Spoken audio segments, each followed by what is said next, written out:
The galvanized steel bucket hit the floor with a sound like a gunshot, the clatter echoing off the high-vaulted ceilings of the executive wing. Soapy water, smelling faintly of cheap lemon bleach, rushed across the pristine white marble, a grey wave that crashed into the dark, spreading pool of blood already staining the floor. Sade Okoye froze, her hands still curled in the air where the handle had slipped from her grip.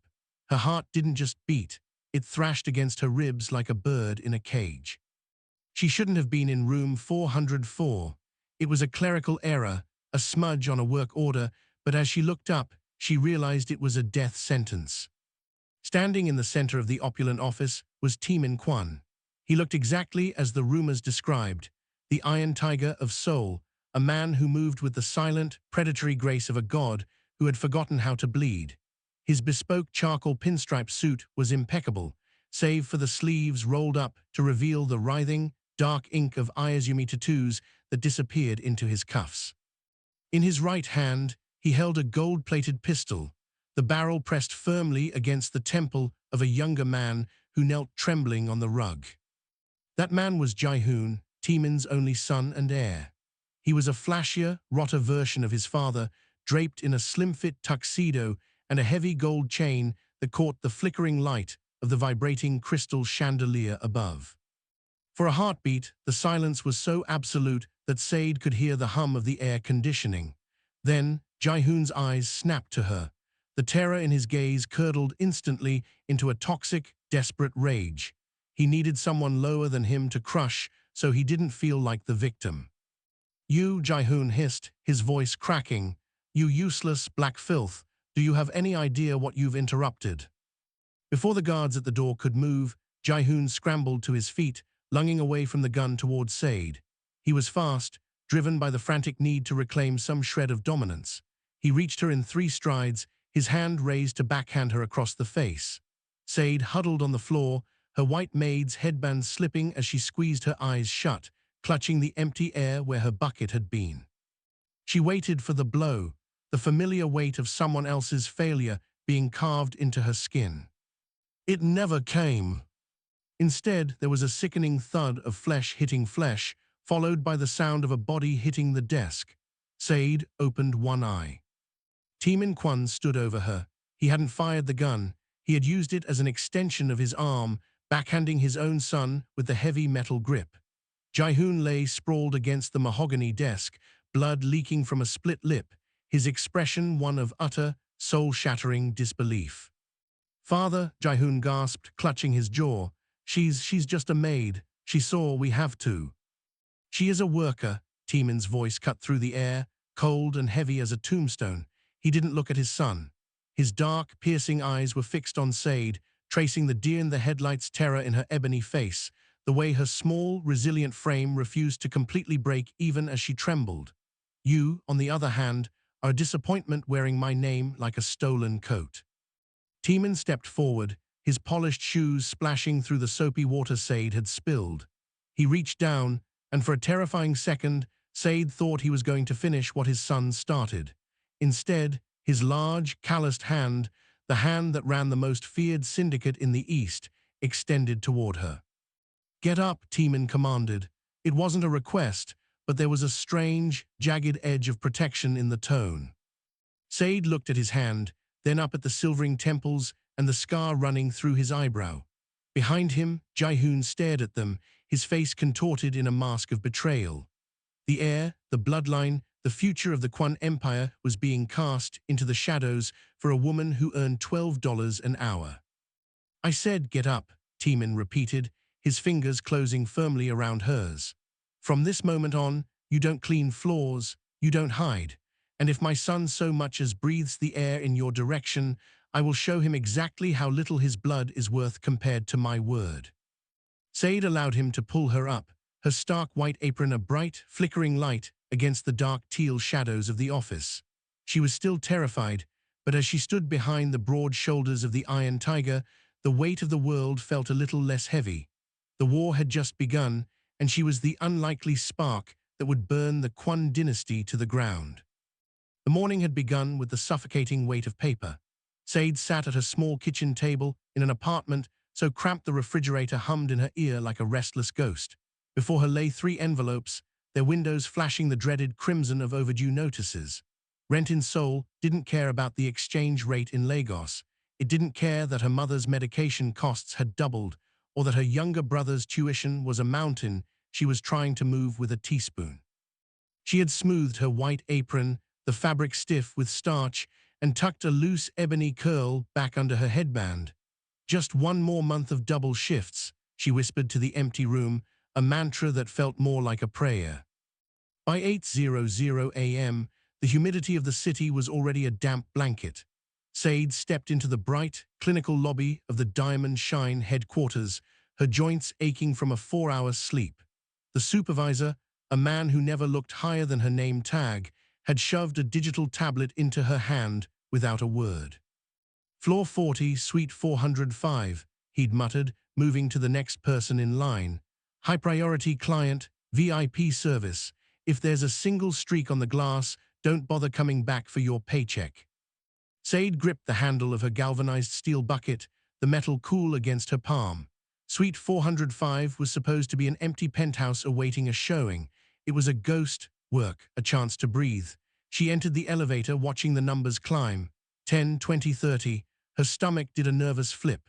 The higher the floor, the thinner the air, and the more dangerous the people.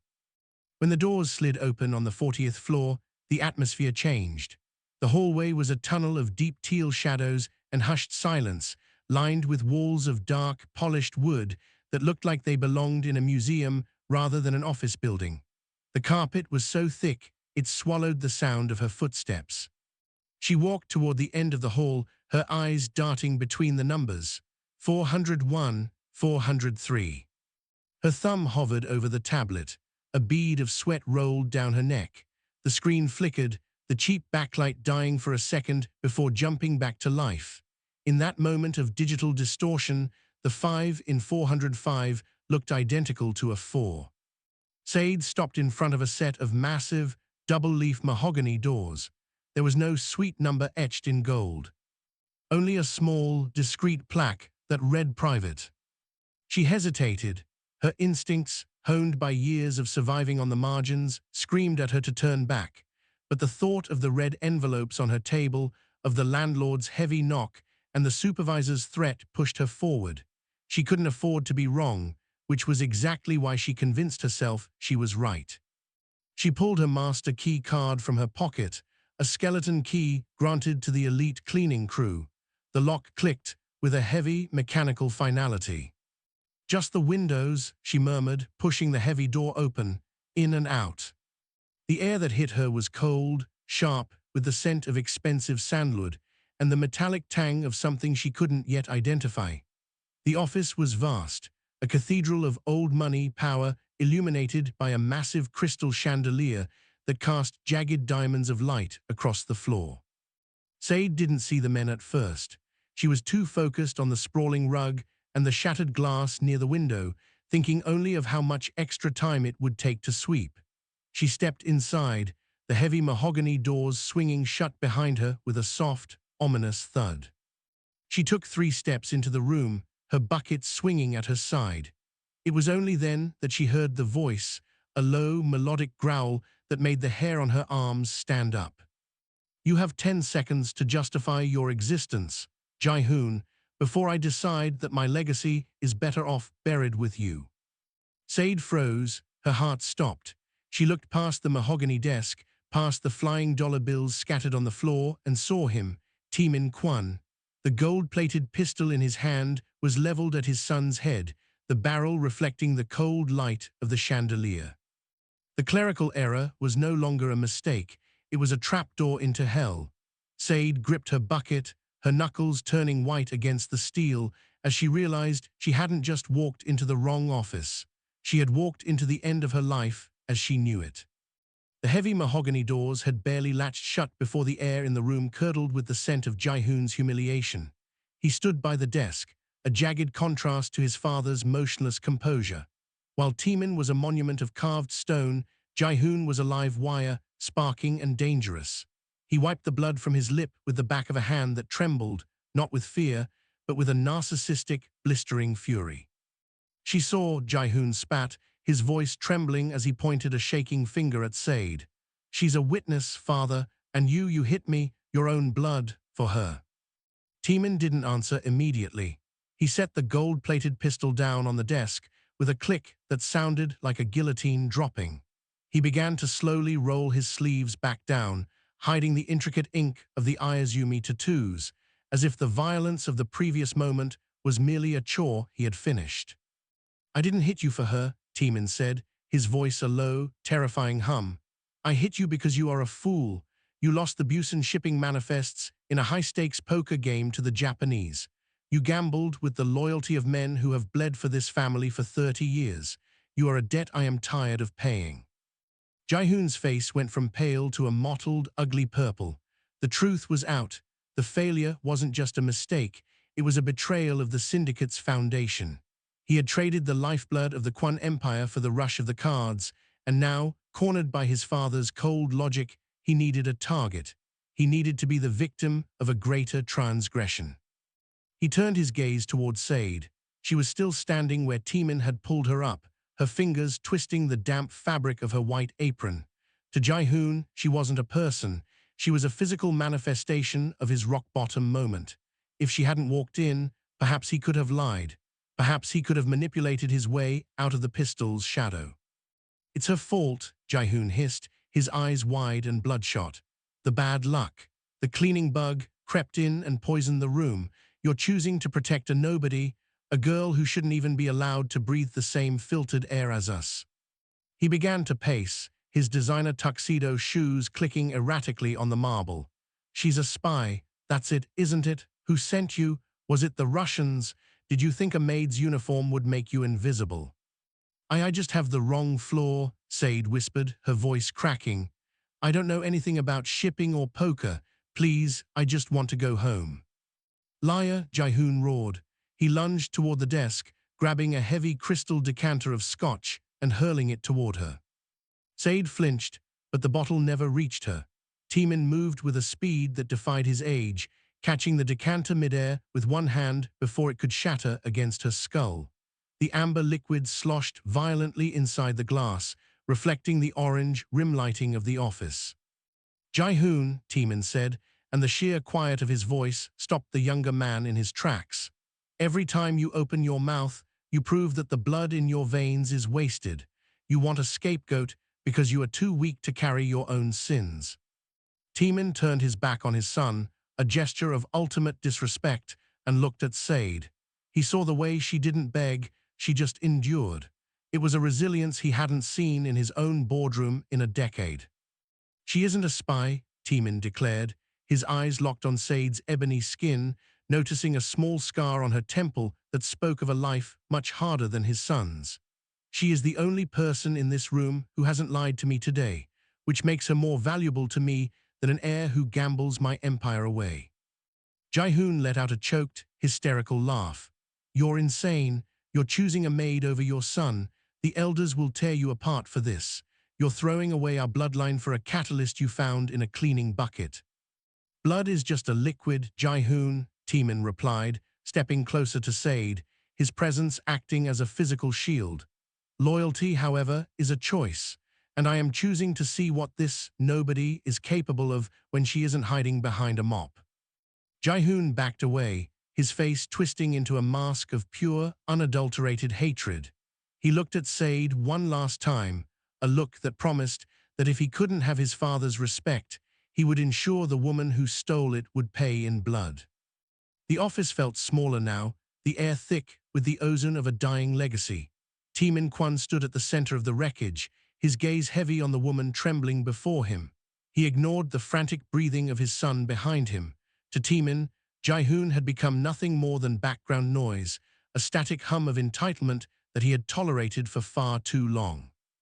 Taemin reached into the pocket of his charcoal vest and withdrew a silk handkerchief, slowly wiping a stray drop of soap suds from his cuff.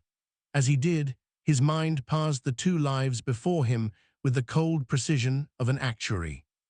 For 24 years, he had poured resources into Ji-hoon. He had given the boy the best tutors, the finest silk, and a name that opened every door in Seoul. In return, Ji-hoon had brought him nothing but perfumed rot.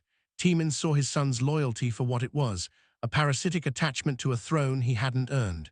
Ji-hoon didn't love the syndicate, he loved the immunity it provided for his vices. He was a creature of shadows who folded the moment a real light was shone upon him. Then there was the girl. Taemin looked at Sade. She was a stark contrast of ebony skin against the clinical white of her uniform, a splash of humanity in a room designed for monsters. Her fear was the most honest thing he had seen in years. It wasn't the practiced, oily terror of a subordinate caught stealing.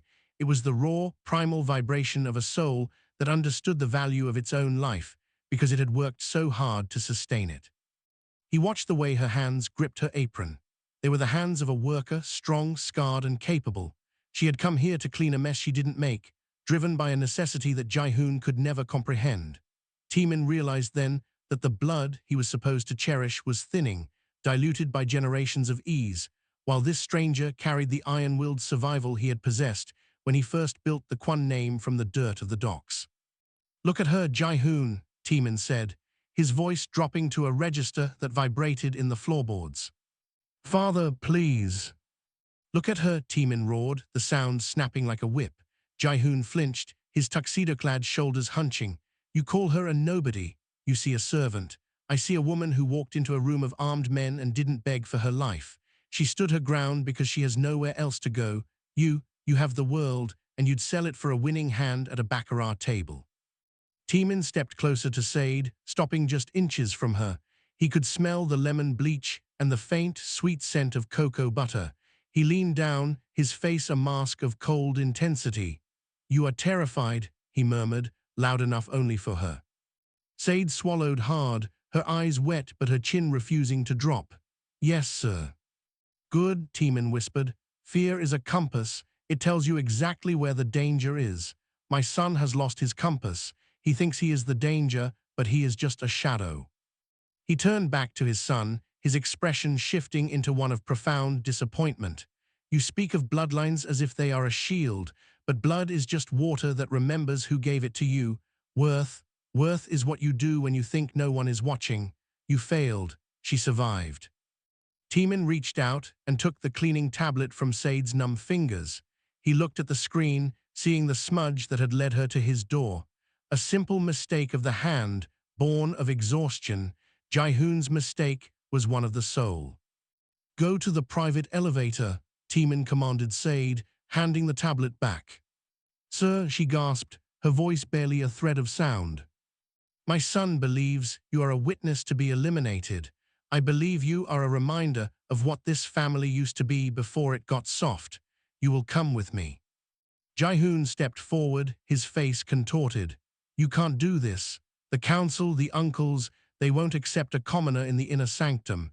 It's an insult to our history." Taemin didn't even look back as he began to lead Sade away. "I am the history of this family, Ji-hoon, and I am tired of reading the same disappointing chapters. It's time for a new protagonist." As the elevator doors opened, Taemin felt a strange, cold spark of anticipation. He wasn't just saving a maid, he was drafting a war plan. He would use her honesty to burn away his son's filth, and if the world burned with it, he would simply watch the flames from the top floor. The private elevator descended in a silence so heavy it felt as though the gravity of the building had doubled. When the doors slid open on the 30th floor, the heart of the Kwon Syndicate's operational hub, the air was thick with the scent of expensive tobacco and the low murmur of men who dealt in the shadows of nations. Taemin stepped out first, his hand resting firmly on the small of Sade's back. She felt like a ghost in her own body, her white apron glowing like a signal fire against the dark wood and teal lighting of the corridor. As they entered the war room, the murmur died instantly. Dozens of men in sharp charcoal suits, the uncles and captains of the family, froze. Their eyes moved from the Iron Tiger to the Nigerian woman at his side, then to Ji-hoon, who followed several paces behind, his face a bruised mask of simmering resentment. Taemin didn't stop until he reached the head of the massive obsidian conference table. He didn't sit. He stood, a titan over his empire, and pulled Sade to stand beside him. "Brother," one of the elder councilmen started, his eyes narrowing at Sade's bucket, which she still clutched like a holy relic. What is the meaning of this? We are in the middle of discussing the Busan breach. Why is a servant in the inner sanctum? The Busan breach happened because my son has the discipline of a stray dog. Taemin's voice resonated through the room, cold and absolute. And this woman is here because she is the only person who witnessed the extent of his cowardice today. A ripple of uneasy movement went through the captains. Ji-hoon stepped forward, his jaw tight. "Father, enough of this theater. You've made your point." "I haven't even begun," Taemin said. He turned his gaze to Ji-hoon, and the temperature in the room seemed to drop 10 degrees. "You insulted her. You called her a bug. You attempted to strike a woman who has more honor in her fingernail than you have in your entire pedigree." Taemin slammed his hand onto the obsidian table, the sound echoing like a gunshot. "Down." Ji-hoon blinked, his face flushing. "What?" "On your knees, Ji-hoon, now." The shockwave was physical. Men who had killed without blinking looked away, embarrassed by the raw display of a father dismantling his heir. Ji-hoon looked around the room, searching for an ally, but the uncles remained silent, their loyalty tethered only to the man with the gold-plated pistol. Slowly, agonizingly, Ji-hoon sank to the floor. His designer tuxedo trousers crinkled against the carpet. He was eye level with the hem of Sade's stained apron. Sade felt a surge of pure, unadulterated terror. She wanted to run, to vanish into the vents, to be the invisible maid once more. To have the most powerful young man in the city kneeling at her feet was not a victory, it was a target on her back. She looked at Taemin, her eyes pleading, but he only gave her a sharp, imperceptible nod. He was forcing her to occupy space, to realize that under his shadow she was a mountain. "Apologize," Taemin commanded. Ji-hoon's voice was a strangled rasp. I am sorry for my actions." "To her," Taemin corrected. "Look at her and say her name, Sade Okoye." Ji-hoon lifted his head, his eyes burning with a promise of future murder. "I am sorry, Ms. Okoye." Taemin looked at the room of silent men. "From this day forward, Sade Okoye is under my personal protection. She is not a maid, she is not a servant, she is my ward. If any of you or anyone in this city looks at her with anything less than the respect you owe me, I will consider it an act of war against the Kwon name." He turned to Sade, his expression softening just a fraction, a look that terrified her more than his rage ever could. It was the look of a man who had finally found a weapon he intended to keep. "Take her to the penthouse," Taemin said to his lead bodyguard. "Burn the uniform, buy her silk. She will never clean another floor as long as I draw breath." As Sade was led away, she felt the eyes of the syndicate burning into her. The power shift was complete. Taemin had traded his son's pride for a stranger's loyalty, and in the process, he had turned a simple maid into the most dangerous woman in Seoul. The transition from the basement suds to the heights of the Kwon penthouse was a dizzying ascent that left Sade feeling like a diver surfacing too quickly. The air in the upper floors was different, thinner, colder and smelling of expensive ozone and filtered success. She sat on the edge of a velvet armchair in a room larger than her entire apartment, her hands folded over the silk of a new charcoal dress that felt like water against her skin. Her white apron had been burned, a literal sacrifice to her old life. In its place, Taemin had provided a wardrobe that was a subtle extension of his own aesthetic, dark, sharp, and impenetrable. The door to the study opened, and Taemin stepped in, his presence immediately pulling all the oxygen from the room. He was no longer the executioner from the 40th floor, he was the architect of a new reality. He carried a small, leather-bound ledger and a slender, silver-handled stiletto, which he placed casually on the desk between them. "Your life as an invisible is over, Sade," he said, his voice a low vibration that seemed to settle in her bones. "In this house, you are my shadow, you will carry my schedule, you will sit in on my meetings, and you will learn to see the things others miss." Sade looked at the stiletto, its blade catching the orange rim lighting of the evening sun.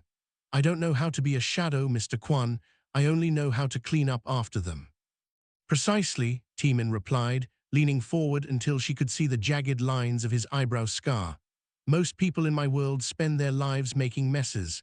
They are loud, arrogant, and blinded by their own greed. You have spent your life watching them from the corners. You know the weight of their secrets because you've swept them off the floor. That is your power. He pushed the ledger toward her. This is my private ledger. It contains the names of every man who knelt today and the debts they owe. You will memorize it. You will become the gatekeeper of my trust. As the days bled into weeks, the transformation began. Sade was no longer the girl with the galvanized bucket. She was the silent woman in the bespoke pinstripe suit who stood 2 paces behind the Iron Tiger. She learned the language of the syndicate, not the words they spoke, but the way a hand twitched toward a concealed holster, or how a voice rose a half-octave when a lie was being told. She was thrust into a world where a dinner party was a battlefield and a smile was a tactical maneuver. She handled his correspondence, filtered his calls, and on more than one occasion felt the cold weight of the silver stiletto he had insisted she tuck into her thigh holster. A shadow needs teeth, he had told her, his hand lingering on the grip for a second too long. The pinstripe world was opulent, but it was a gilded cage. Every time she looked in the mirror, the Nigerian woman with the resilient eyes stared back, but the maid was fading. She was becoming something hybrid, a creature of both worlds, belonging to neither. She watched Taemin navigate his empire with a lethal, lonely grace. He treated her with a strange, monastic reverence, never touching her without purpose, yet always ensuring she was within his line of sight. He was protecting her from the world, but he was also molding her into a weapon to be used against it.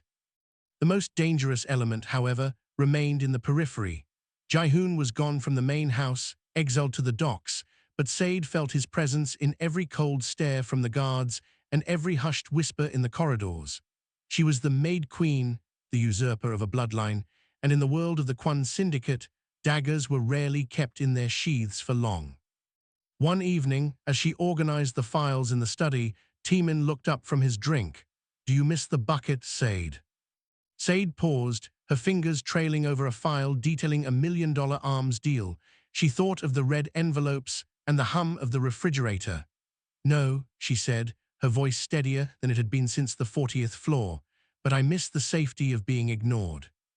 Taemin smiled, a rare, sharp expression that didn't reach his eyes. "Safety is an illusion, Sade. Here you are a target, but for the first time in your life, you are a target worth defending." The transition from the shadow-drenched offices of the Kwon Syndicate to the blinding, clinical white of Cheongdam-dong's most exclusive boutique was a violent shift in perspective. Sade stood in the center of the showroom, her reflection caught in a dozen floor-to-ceiling mirrors. She felt exposed. Without her uniform, without the bucket that had served as her shield, she was just a woman whose history was written in the tension of her shoulders and the cautious way she held her breath. Taemin sat in a low-slung velvet chair, a glass of dark tea in his hand. He didn't look at the racks of clothes, he looked only at her. Outside, a line of black sedans sat idling, his men standing guard against a world that was becoming increasingly hostile to his choices. "Choose something," Taemin commanded softly. Sade reached out, her fingers hovering over a simple, pale gray dress. It was soft, unassuming. It was the kind of garment that would allow her to blend into the wallpaper, to become the invisible servant once more. "No," Taemin said, his voice cutting through the quiet of the boutique like a blade. He stood up and walked toward her, his pinstripe suit a sharp contrast to the airy silks surrounding them.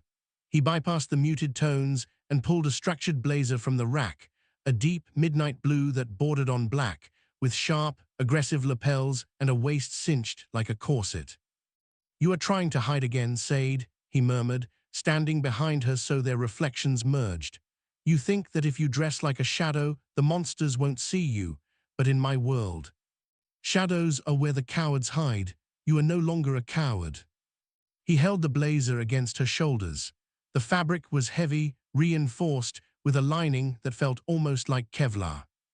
"Clothes are not just fabric in Seoul," Taemin said, his eyes meeting hers in the mirror. "They are armor. They are a declaration of intent. When you walk into a room, your silhouette should tell your enemies exactly how much it will cost them to cross you."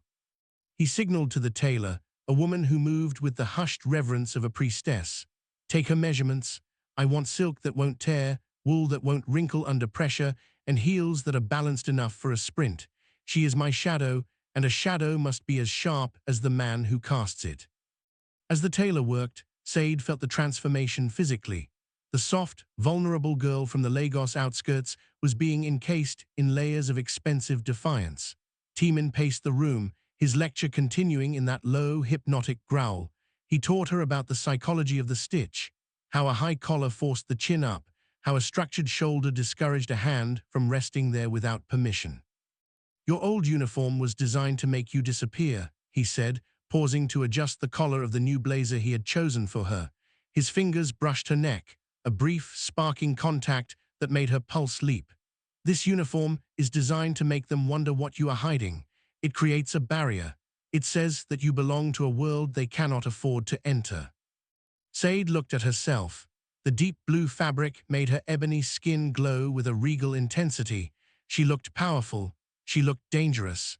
She looked like a woman who didn't clean the blood off the floor, but rather a woman who decided whose blood would be spilled. "I don't feel like myself," she whispered, her voice caught between wonder and terror. "Good," Taemin replied, his hand lingering on her shoulder, a heavy, protective weight. "The woman you were was a victim of a clerical error. The woman you are becoming is my masterpiece. Do not mourn the maid, Sade. She was a ghost. Today you are flesh and bone and iron." He turned to the storefront, where the tinted windows obscured the paparazzi and the rival scouts watching their every move. "The son of the Kwon family thinks you are a weakness.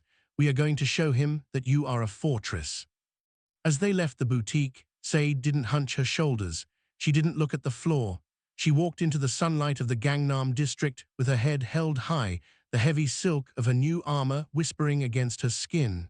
She was no longer cleaning the wrong office. She was preparing to rule it. Would you like me to move on to Chapter 7, The Son's Revenge, where Ji-hoon finally makes his move against Sade? The transition from the fortified safety of the penthouse to the cold, damp concrete of a derelict warehouse happened in a blur of screeching tires and the sharp, chemical sting of a cloth pressed over her mouth. Ji-hoon had chosen his moment with the precision of a wounded animal, striking during the 3-minute window when Taemin's motorcade was held up by a staged accident at the Han River Bridge. Sade awoke with her wrists bound behind her to a rusted iron pipe. The air tasted of salt and industrial rot. Above her, a single flickering bulb cast long, swinging shadows that mimicked the heartbeat thumping in her ears. "Look at the little queen now," a voice sneered from the darkness.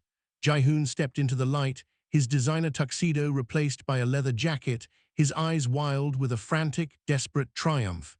He held a serrated knife, the blade catching the dim light. "My father thinks you're a fortress. I think you're just a stain that hasn't been scrubbed out yet." He grabbed a handful of her hair, jerking her head back. "He's coming for you. He's probably 5 minutes away, burning half of Seoul to find his shadow. But when he walks through that door, I'm going to show him that his masterpiece is just as fragile as any other cleaning bug." Sade didn't scream. The panic was there, a cold tide rising in her throat, but she remembered Taemin's voice. Fear is a compass.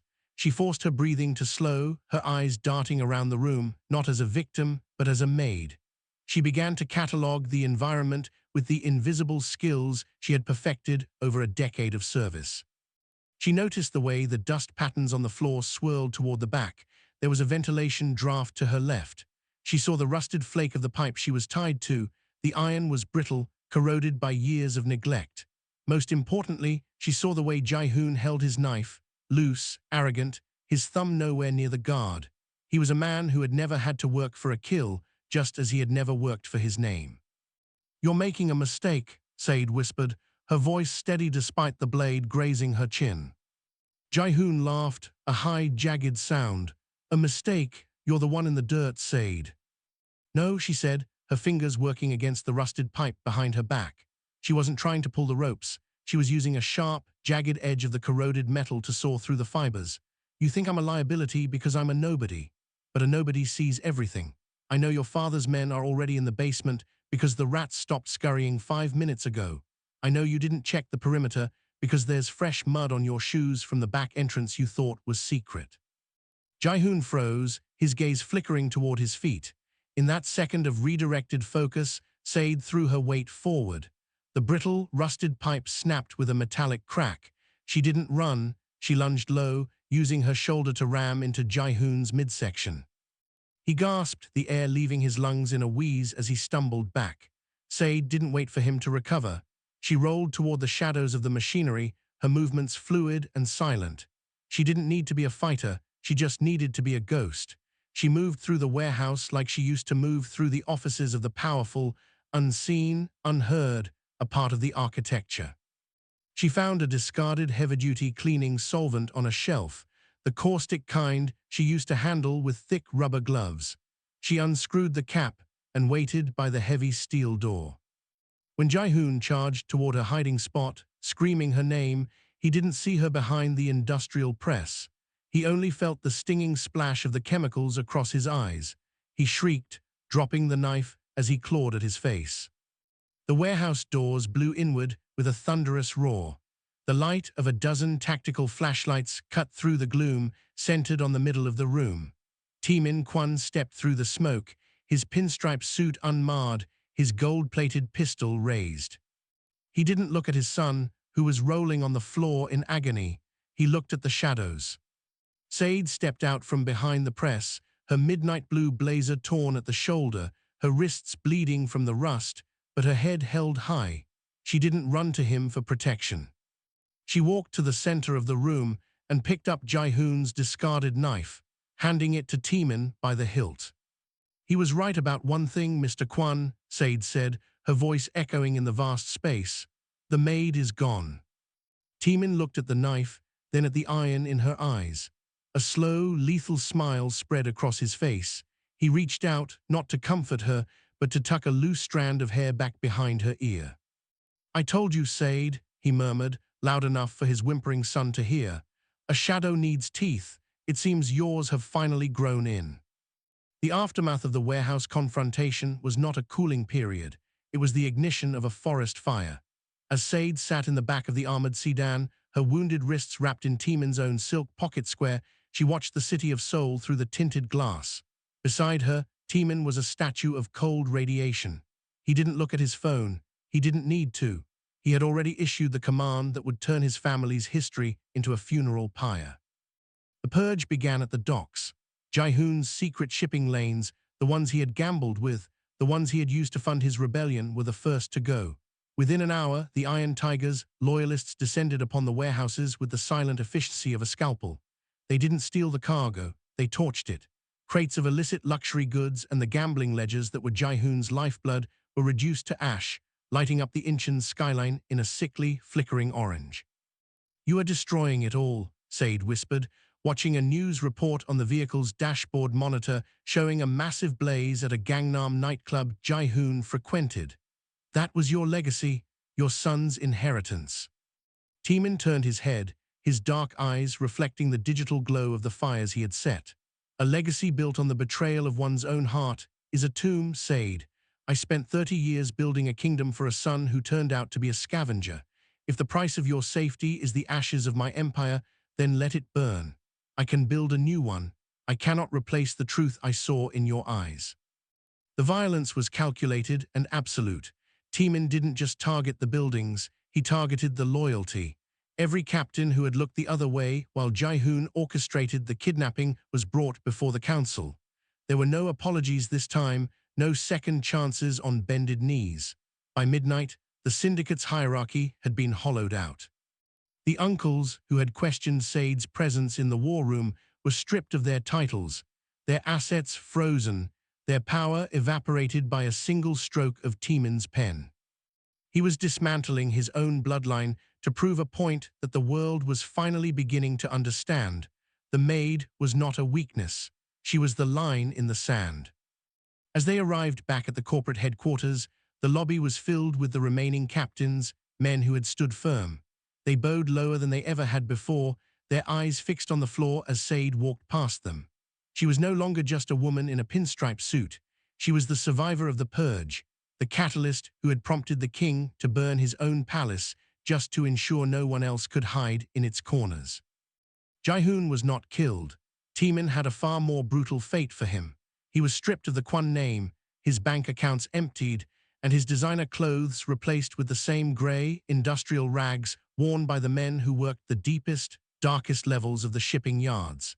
He was sent to work in the very dirt he had accused Sade of belonging to, a ghost in the empire he was supposed to rule. In the quiet of the penthouse that night, the smell of smoke still clinging to the city air, Taemin stood on the balcony overlooking the ruins of his son's operations. He looked older, the silver at his temples more pronounced, but his stance was more dominant than ever. He had cleared the board. "The elders will call me a madman," Taemin said, his voice a low, satisfied growl. "They will say I destroyed the future for a girl who used to mop my floors." Sade stepped up beside him, her silhouette sharp against the city lights. She didn't feel like a girl anymore. She felt like the fire itself. "And what will you tell them?" Taemin turned to her, his hand reaching out to trace the line of her jaw. "I will tell them that I finally found something worth more than blood. I found a partner who knows how to survive the dark." The air in the Grand Hyatt ballroom was thick with the scent of lilies and the jagged edge of unspoken fear.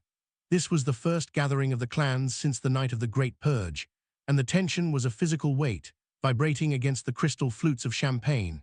The heavy hitters of Seoul, the politicians, the rival bosses, and the silent investors stood in hushed clusters, their eyes darting toward the grand staircase. They were waiting to see the wreckage of the Kwon Empire. They expected to see a man weakened by the dismantling of his own bloodline. Instead, they saw a new order.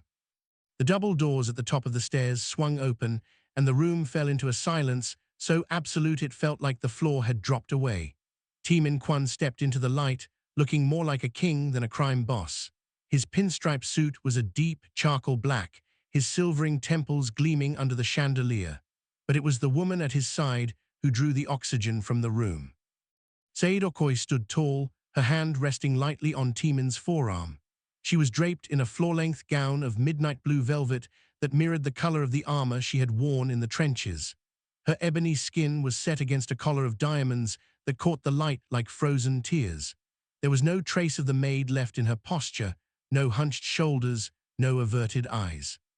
She looked down at the assembled elite, not with the gaze of a servant, but with the cold, analytical stare of a woman who knew exactly how much each of them was worth, and exactly what secrets they hid in their pockets. As they descended the stairs, the crowd parted like the Red Sea. They reached the center of the floor, where the uncles who had survived the purge stood waiting. They bowed, not just to Taemin, but to Sade. It was a recognition of the new reality. To touch the Nigerian woman was to invite the wrath of the Iron Tiger. To ignore her was to be blind to the real power behind the throne. "They are waiting for a sign of weakness," Taemin whispered, his voice a low vibration meant only for her. "They think that because I broke my son, I am broken." Sade didn't look at him. She scanned the room, her eyes pausing on a rival boss from the north who was gripped by a nervous twitch in his left hand. "Let them think what they want, Taemin," she replied, her voice steady and resonant. "The floor is clean now. The rot is gone. If they want to test the strength of the new foundation, let them try." A waiter approached with a tray of drinks. For a split second, Sade saw herself in the young man's tired eyes, the invisible worker, the person who cleaned the glass but was never allowed to drink from it. She reached out and took a glass, her fingers steady. She didn't look away from him. She gave him a brief, knowing nod of respect that sent a jolt through the young man's frame. She was the queen now, but she had not forgotten the language of the shadows. The gala was no longer a celebration of the past. It was a coronation of the future. Taemin led her to the head of the table, pulling out her chair before taking his own. It was a gesture of public devotion that shattered any remaining rumors of her being a mere hobby or a distraction. She was his partner. She was his catalyst. As the music began and the deals started to whisper through the room, Sade felt the weight of the diamonds against her throat. She looked at Taemin, and for the first time, the Iron Tiger looked at peace. He had dismantled his legacy to protect a soul, and in doing so, he had built something far more resilient than blood. The maid who had cleaned the wrong office was gone. In her place stood a woman who owned every inch of the marble she once mopped.